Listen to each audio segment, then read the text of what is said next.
The less you have of a valuable resource, the more valuable it becomes, supply and demand. And in a state that is largely deltaic or alluvial in its origins, a few feet, even a few inches in some circumstances, of topographic elevation spells the difference between, in the case of New Orleans, a neighborhood getting settled in the Napoleonic age versus the Jazz Age or even the Space Age. So what we're going to do on our field trip is leave from New Orleans here and come out of the Mississippi River Deltaic Plain and head into the Pleistocene terraces upon which Baton Rouge is located, and then make our way up to the Luss Bluffs of West Feliciana Parish. We are on Highland Road at South Baton Rouge, and the significance here is if you look at this slope heading down here, this is really the first true upland as you're coming out of the Mississippi River Deltaic Plain and then climbing up on the Pleistocene terrace that used to form the edge of the North American continent before the ice sheets melted and all this water and sediment came down the Mississippi to form the Deltaic Plain.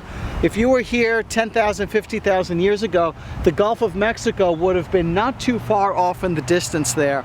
So as those ice sheets melted, sediment came down the Mississippi, got dumped into the Gulf of Mexico, and over 7,000 years and about 7 different deltaic lobes, the Deltaic Plain formed, and that includes New Orleans. Baton Rouge and New Orleans are separated only by 80 miles, but geographically they're quite distinct in their underlying physical geography and topography.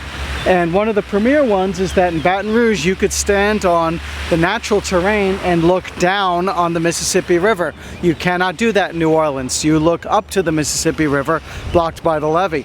And so that's the basic distinction of being really at the edge of the Mississippi Valley here, where the bluffs and the terrain constrain the river from flowing just anywhere. You don't have that in the Deltaic Plain.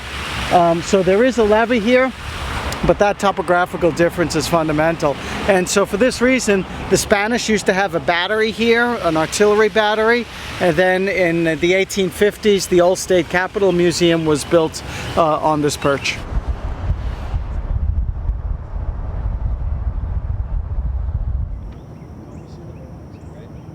Well, when we started our trip this morning in New Orleans, we were about 3 or 4 feet above sea level, and the Mississippi River would have been 12 feet above sea level and blocked by the levee.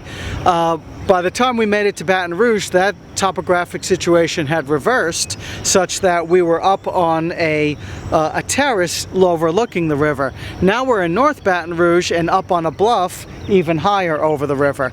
And as we make our way to St. Francisville, we'll be even higher.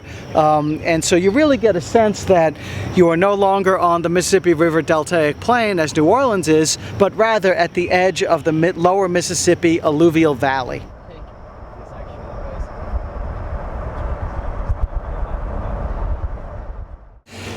We're in St. Francisville, Louisiana, right at the edge of the Mississippi Valley here. And if you look down over there, that was a community that was called Bayou Sarah. And for most of the antebellum age, this was the busiest port between New Orleans and Natchez, much busier than Baton Rouge. That Bayou Sarah was later washed away by the 1927 flood, but what survived was the part of the town that was on the hill. So-called under the hill is where the steamboats and the flatboats stopped, and on the hill was the more prosperous area, and that to this day is the historic district of St. Francisville. So this is called Mount Carmel. There's a beautiful historic Catholic church here called Our Lady of Mount Carmel Church. During the very high water of the Mississippi River in 2011, a few years ago, the Mississippi crawled all the way up to the base of this hill, and we're at least a couple of miles from the bank today. So it really gives you a sense of what is the meander belt of the Mississippi and its floodplain, and where it ends, where the bluffs begin here.